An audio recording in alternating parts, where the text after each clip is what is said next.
ભેંસ ભાગોળે અને છાશ છાગોળે એવી પરિસ્થિતિ છે।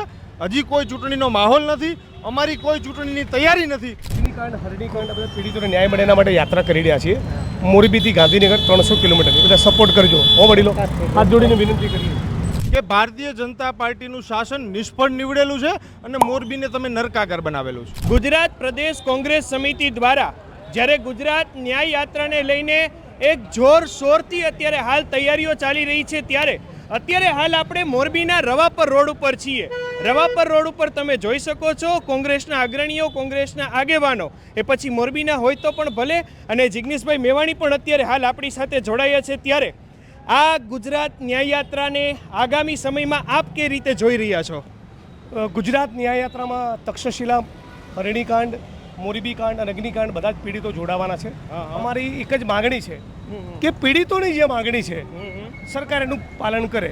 પીડિતોની માગણી છે કે પ્રમાણિક નોન કરપ્ટ અધિકારીઓને તપાસ સોંપાય અથવા તો સીબીઆઈને તપાસ સોંપાય, ફાસ્ટ ટ્રેક કોર્ટમાં કેસ ચાલે, વળતરની રકમ 1-2 કરોડ સુધી લઈ જવામાં આવે, અને ફરી આવી ઘટનાઓ ન બનવી જોઈએ। ફરી આવી ઘટનાઓ તો જ ન બને કે ધારાસભ્ય, સંસદ સભ્ય, cabinet minister, IAS, IPS, businessman ગમે તે માણસ હોય, આરોપી બનતો હોય તો જેલના સળિયા પાછળ જવો જોઈએ, અને એ જ અમે માગણીને લઈને અમે યાત્રા કરવાના છીએ।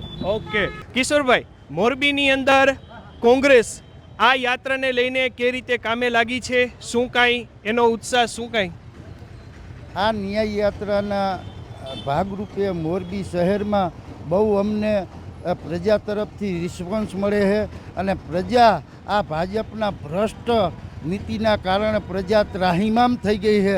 એટલે લોકો અમારી પત્રિકા વાંચી અને લોકો અમને આવકારે છે। એટલે અમે આ ન્યાય યાત્રામાં 9 તારીખે સવારે 8:30 વાગે દરબારગઢ ચોકમાં મોરબી શહેરના વધુમાં વધુ લોકો અમારી સાથે જોડાય એટલા માટે આ અમે પત્રિકા વિતરણનો કાર્યક્રમ અમારો રવાપર રોડ ઉપર અત્યારે ચાલી રહ્યો છે।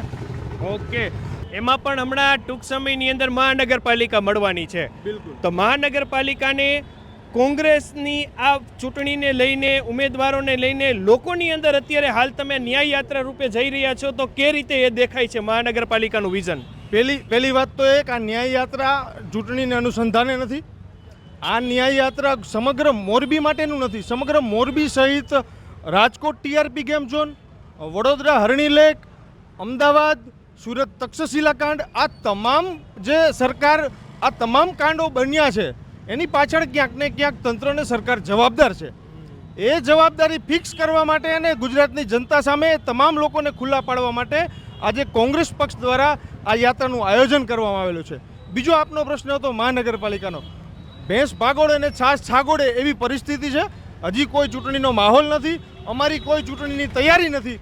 અમે માત્ર એક જ તૈયારી કરી છે કે આ ભ્રષ્ટાચારના બોરિંગ રૂપા જે મોરબી નગરપાલિકાનો ભ્રષ્ટાચાર છે લોકો વચ્ચે જાય, લોકોને ખ્યાલ આવવો જોઈએ કે આપણે 52 સીટ મોરબી નગરપાલિકાના ભારતીય જનતા પાર્ટીના સભ્યોને ચૂંટાવીને મોકલેલા, પણ એ લોકો 5 વર્ષની અંદર નિષ્ફળ નીવડેલા છે, કોઈ પણ પ્રકારની કામગીરી કરેલી નથી।